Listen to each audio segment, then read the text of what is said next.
چاند رات شریعت اسلامیہ میں لیلۃ الجائزہ کہلاتی ہے، اور اللہ تعالیٰ جل شانہ بندوں کو اس رات نوازتا ہے کہ پورا مہینہ تم نے روزے رکھے اور اب میں تمہیں اس کا صلہ عطا کروں گا۔ اور لیلۃ الجائزہ میں اللہ عیدی عطا کرتا ہے، اور بندوں کو وہ عطا کرتا ہے جو وہ سوچ بھی نہیں سکتے کہ ہمارا مالک ہمیں کیا کیا عطا کرتا ہے۔ ہر شخص جو عیدی دیتا ہے وہ اپنی طاقت کے مطابق دیتا ہے نا۔ آپ کو بھی بچپن میں عیدی ملتی رہی ہوگی، اب بھی ملتی ہوگی، تو کوئی 10 روپے، کوئی 20 روپے، کوئی 50 روپے، لیکن کوئی ایسا بھی ہوتا ہے کہ جس کے پاس فراوانیاں ہوتی ہیں تو پھر اس کی عیدی تو اس کی عیدی ہوتی ہے۔ تو ہر شخص اپنی کیپیسٹی کے مطابق ہی عیدی دیتا ہے نا۔ تو یار جب ایک عام آدمی 10-20 روپے دے دیتا ہے، لیکن جس کو اللہ نے بڑا نوازا ہو تو وہ پھر 500 روپے کا نوٹ آپ کو دیتا ہے کہ جناب یہ عیدی ہے آپ کی، تو پھر اللہ کتنی عیدی دیتا ہوگا، وہ کتنی کرم نوازیاں فرماتا ہوگا۔ تو یار جب عیدی لینے کا وقت ہو اس دن ہم بازار میں ہوں، جب عیدی لینے کا وقت، کچھ لوگ اپنے سارے کام اور ساری خریداری چاند رات کے اوپر چھوڑتے ہیں کہ اس رات کو ہم بازار جائیں گے۔ کچھ لوگوں کو شوق ہوتا ہے اس رات بازار جانے کا، حالانکہ بازار شر الاماکن، بری جگہ، سب سے بہتر جگہیں اللہ کے گھر مسجدیں ہیں، اور سب سے بدترین جگہیں بازار ہیں۔ تو مجبوری کے ساتھ بازار میں جایا جاتا ہے، آپ کی مجبوری ہے کچھ خریدنا، اور اگر آپ کاروبار کرتے ہیں تو آپ کی مجبوری ہے کچھ بیچنا، تاکہ آپ اس خرید و فروخت سے اپنے بچوں کا رزق کما سکیں یا اپنی ضروریات کو وہاں سے جا کے خرید کے لا سکیں، تو وہ مجبوری ہے۔ تو مجبوری کے لیے آپ وہاں جا سکتے ہیں، اور ہمیں حکم دیا گیا دیر سے جاؤ جلدی واپس آ جاؤ۔ مسجد میں حکم دیا گیا ہے جلدی جاؤ دیر سے واپس آؤ۔ اور ہمیں پتہ ہے کہ چاند رات کو رش کتنا ہوتا ہے، اور ہم اسی وقت کے لیے سارے کام چھوڑے ہوں جب کہ کندھے سے کندھا چھو رہا ہوتا ہے،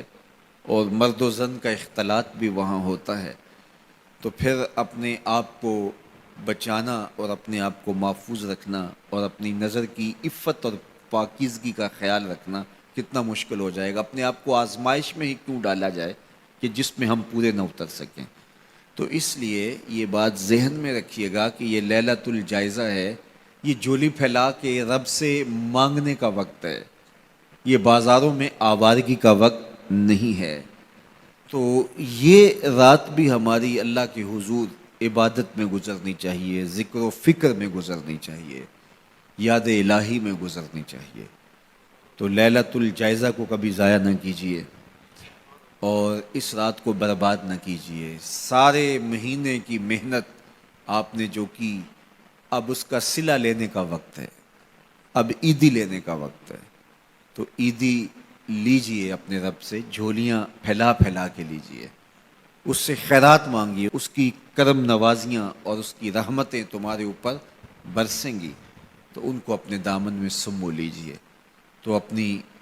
ضروریات کے لیے اور وقت نکالیے، اور عید کا دن بھی اللہ نے ہمیں 5 نمازوں کے علاوہ ایک اضافی نماز عید کی ہمارے اوپر واجب کی ہے۔ عید کے دن تو لوگ فرض نمازیں چھوڑ دیتے ہیں، جبکہ عید کے دن فرض نمازوں کے علاوہ ایک اضافی نماز رکھی گئی ہے۔ تو یہ ہمارا امتحان تھا، ہمارے ایک مہینے کی جو ٹریننگ ہوئی تھی،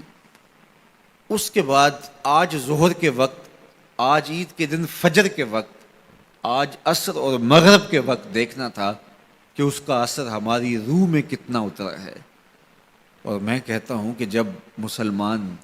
سارا مہینہ روزے رکھیں، تراویح بھی پڑھیں اور نمازیں بھی ادا کریں، اور عید کے دن فجر کے وقت مسجد میں نمازی نہ ملے، ظہر کے وقت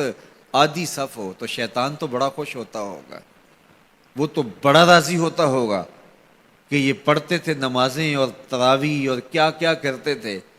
پتہ چلا نا کہ ان کے اندر کچھ بھی نہیں اترا، اور یہ جہاں کھڑے تھے اس سے بھی نیچے لڑک کے آ گئے۔ تو شیطان کو کبھی خوش نہ ہونے دینا، اللہ کے حضور سرخروئی اور کامیابی کے لیے دعا مانگتے ہوئے ماہ سیام سے رخصت ہوں۔ یہ گھڑیاں اللہ نے نصیب کی، گنتی کے دن انہیں کہا گیا ہے، تو یہ گنتی کے دن یوں ہی بیت جاتے ہیں اور اسی طرح پوری زندگی بیت جاتی ہے، اور پھر جب آنکھ بند ہوتی ہے تو پھر آنکھ کھلتی ہے کہ ہم زندگی کہاں گزار دی۔